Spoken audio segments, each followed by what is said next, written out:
ಕುತೂಹಲ ಮೂಡಿಸಿದ ಚನ್ನಪಟ್ಟಣ ಉಪಚುನಾವಣೆ.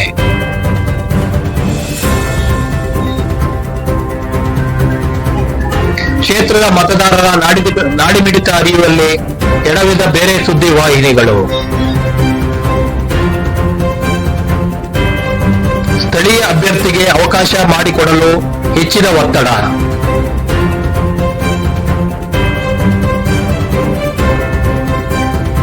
ಪಕ್ಷದ ಸಂಘಟನೆ ಹಾಗೂ ಸ್ಥಳೀಯ ಮತದಾರರ ಜೊತೆ ನಿಕಟ ಸಂಪರ್ಕ ಹೊಂದಿರುವ ಜಯಮುತ್ತು ಹೆಸರು ಅಂತಿಮವಾಗುವ ಸಾಧ್ಯತೆ.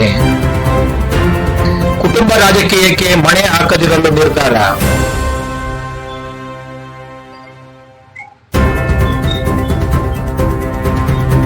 ಸಿಪಿ ಯೋಗೇಶ್ವರ್ಗೆ ಬಿಜೆಪಿ ಮತ್ತು ಜೆಡಿಎಸ್ ಪಕ್ಷದಲ್ಲೇ ವಿರೋಧ.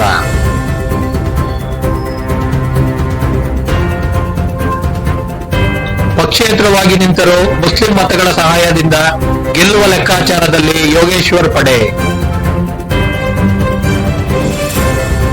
ಸ್ವಾಭಿಮಾನದ ಹೆಸರಿನಲ್ಲಿ ಚುನಾವಣೆ ಎದುರಿಸುವ ಸಾಧ್ಯತೆ.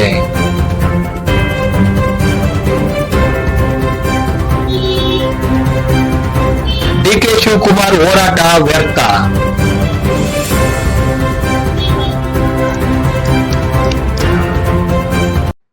ನಮಸ್ಕಾರ ವೀಕ್ಷಕರೇ, ಇವತ್ತು ಚನ್ನಪಟ್ಟಣದಿಂದ ನೇರ ಮಾಹಿತಿಗಳನ್ನ ನಿಮಗೆ ನೀಡಲಿಕ್ಕೆ ಬರ್ತಾ ಇದ್ದೀನಿ. ಇವತ್ತಿನ ವಿಷಯ ಏನಂದ್ರೆ ಚನ್ನಪಟ್ಟಣದ ಉಪಚುನಾವಣೆ. ಇಲ್ಲಿ ಜಿದ್ದಾಜಿದ್ದಿನ ಹೋರಾಟ ನಡೆಯುವ ಸಾಧ್ಯತೆ ಇದೆ. ಯಾವತ್ತಿದ್ರೂ ಚನ್ನಪಟ್ಟಣದಲ್ಲಿ ಎರಡೇ ಪಕ್ಷಗಳಿಗೆ ಹೋರಾಟ ಇರುತ್ತೆ. ಈಗ ಬಿಜೆಪಿ ಜೆಡಿಎಸ್ ಅಲಯನ್ಸ್ ಮೈತ್ರಿಕೂಟ ಒಬ್ಬ ಅಭ್ಯರ್ಥಿನ ಹಾಕಿದ್ರೆ ಕಾಂಗ್ರೆಸ್ ಅದಕ್ಕೆ ಪ್ರಬಲ ಎದುರಾಳಿ ಆಗಿರುತ್ತೆ. ಅದೇ ರೀತಿನಲ್ಲಿ ಸಿಪಿ ಯೋಗೇಶ್ವರ್ಗೆ ಕಾಂಗ್ರೆಸ್ ಬಿಜೆಪಿ ಜೆಡಿಎಸ್ ಇಂದ ಸೀಟ್ ಕೊಡ್ಲಿಲ್ಲ ಅಂದ್ರೆ ಅವರು ಸ್ವತಂತ್ರ ಅಭ್ಯರ್ಥಿಯಾಗಿ ನಿಲ್ಲದಂತೂ ಗ್ಯಾರಂಟಿ. ಹಂಗಾಗಿ ಸ್ವತಂತ್ರ ಅಭ್ಯರ್ಥಿಯಾಗಿ ನಿಂತ್ರೆ ಮುಸ್ಲಿಮ್ರು ಏನು ಮೆಜಾರಿಟಿ ಇದಾರ ಅಲ್ಲಿ ಅವರು ಓಟ್ ತಗೊಂಡು ಗೆಲ್ಬಹುದು ಅನ್ನೋದು ಅವ್ರ ಒಂದು ಲೆಕ್ಕಾಚಾರ ಆಗಿದೆ.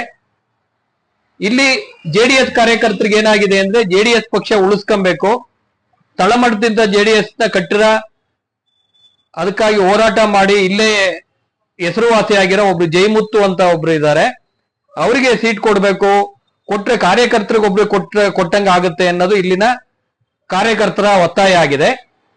ಅವರು ವಕೀಲರ ಸಂಘದ ನಿರ್ದೇಶಕರಾಗಿದ್ರು, ವಕೀಲರ ಸಂಘದ ಪ್ರಧಾನ ಕಾರ್ಯದರ್ಶಿಯಾಗಿ ತುಂಬಾ ಇಲ್ಲಿನ ಜನತೆಗೆ ಉದ್ಯೋಗದ ಅವಕಾಶದ ಎಲ್ಲ ಕೊಡೋದ್ರಲ್ಲಿ ಹೆಸರುವಾಸಿಯಾಗಿದ್ದಾರೆ. ಜನಕ್ಕೆ ಸಿಗ್ತಾರೆ ಹತ್ರದಲ್ಲಿ ಅನ್ನೋ ಒಂದು ಮಾತಿದೆ. ಹಿಂಗಾಗಿ ಜಯಮುತ್ತು ಅವರಿಗೆ ಬಿಜೆಪಿ ಮತ್ತು ಜೆಡಿಎಸ್ ಪಕ್ಷದ ಸೀಟ್ ಸಿಗುವ ಒಂದು ಸಾಧ್ಯತೆ ಇದೆ. ಹಂಗಾಗಿ ಇವರಿಗೆ ಜೆಡಿಎಸ್ ಮತ್ತು ಬಿಜೆಪಿ ಮೈತ್ರಿ ಪಕ್ಷದ ಅಭ್ಯರ್ಥಿಯಾಗಿ ಘೋಷಣೆ ಮಾಡುವ ಸಾಧ್ಯತೆ ಇದೆ.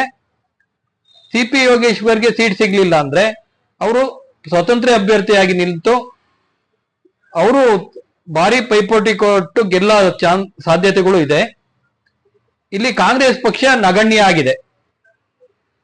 ಏನೇ ಡಿ ಕೆ ಶಿವಕುಮಾರ್ ಅವರು ಹೋರಾಟ ಮಾಡಿದ್ರು ಇಲ್ಲಿ ಕಾಂಗ್ರೆಸ್ ಪಕ್ಷ 3ನೇ ಸ್ಥಾನಕ್ಕೆ ಹೋಗುತ್ತೆ. ಹಂಗಾಗಿ ಇಲ್ಲಿನ ಚುನಾವಣೆ ನೇರ ಇದೆ. ಮುಂದಿನ ದಿನಗಳಲ್ಲಿ ಯಾವ ರೀತಿ ಈ ಹೋರಾಟ ನಡೆಯುತ್ತೆ ಅನ್ನೋದನ್ನ ನಾನು ವಿವರವಾಗಿ ನಿಮ್ ಮುಂದೆ ತರ್ತೀನಿ. ನಮಸ್ಕಾರ.